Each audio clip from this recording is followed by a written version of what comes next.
Those Who Wish Me Dead was directed by Taylor Sheridan and also co-written by him, and this movie stars Angelina Jolie, Finn Little, Aidan Gillen, Nicholas Hoult, and Jon Bernthal.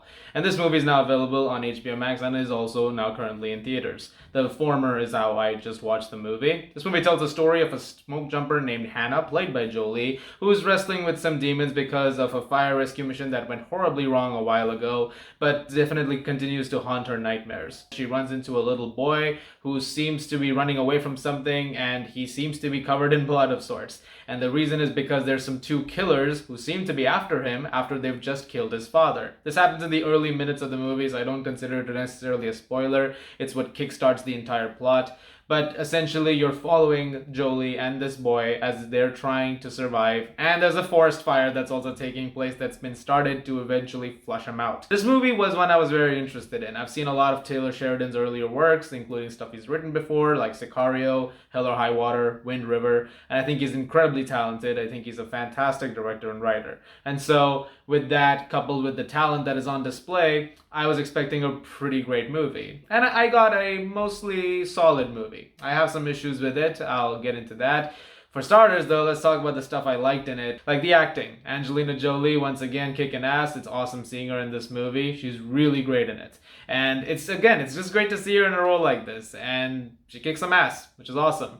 And really everybody in the film is very, very good. And Taylor Sheridan once again proves himself to be a very good director because there are some incredible sequences that are filmed. There's a couple of sequences within the fire which is taking place. There's an amazing sequence in a cabin that takes place. Very intensely done, and it definitely showcases his prowess for directing really great sequences like that. He does a wonderful job there too. One of the best things about a lot of Sheridan's works is the cinematography is usually on point, and that is not something that is missing in Those Who Wish Me Dead. Once again, there is some excellent camera work on display here, some gorgeous visuals, some haunting visuals too, that will definitely be in your mind as you're watching the movie. And he once again commits to that. Like I said, when it comes to these aspects, Sheridan is a master, and he's doing a really good job with those. It also has a very tense musical score, and it's very well paced for about an hour and 40 minutes.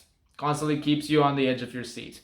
My problem with Those Who Wish Me Dead really comes down to its storytelling, some of it, because while I think there is a very straightforward storyline over here, and it's a very 90s action thriller kind of movie, like there are moments in it which really felt like that, one of my biggest issues with it is that it sets up a lot more and it tries to be a lot more. And it doesn't quite do that. In fact, I found myself thinking while watching the movie that there was about 25 to 30 minutes of it. I'm not even kidding, 25 to 30 minutes that seem to be on a cutting room floor somewhere. That or the actual novel it's based on doesn't cover those things, but there are certain things that feel like they're gonna build to an eventual payoff, but they really don't. It feels like the movie kind of forgets about them in the process of just wanting to create this one, main storyline about this boy and Angelina Jolie, and that's it.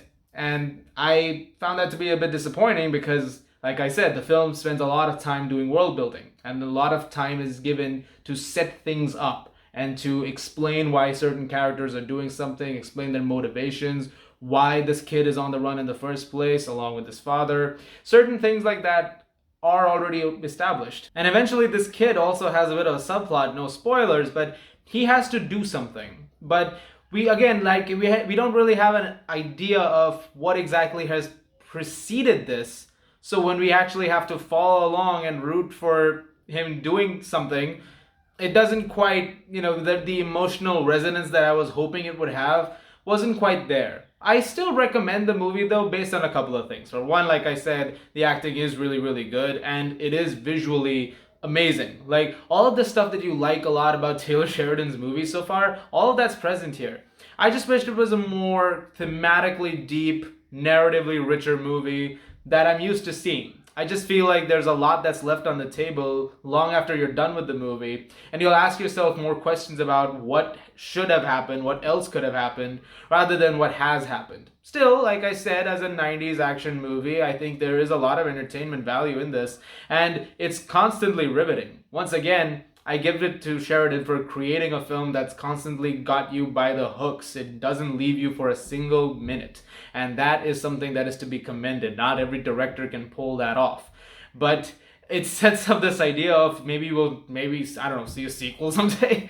I mean, there is definitely that sort of potential at the end of this movie because, like I said, there's a whole world that they've built up here that they could eventually go into if they wanted to. I don't know if they will, but it's possible. But I don't know. I guess we'll see. I'm gonna give Those Who Wish Me Dead a 7 out of 10. Guys, thank you very much for watching. Look forward to more reviews very soon. As always, if you like this, please do subscribe, and I'll see you guys at the movies.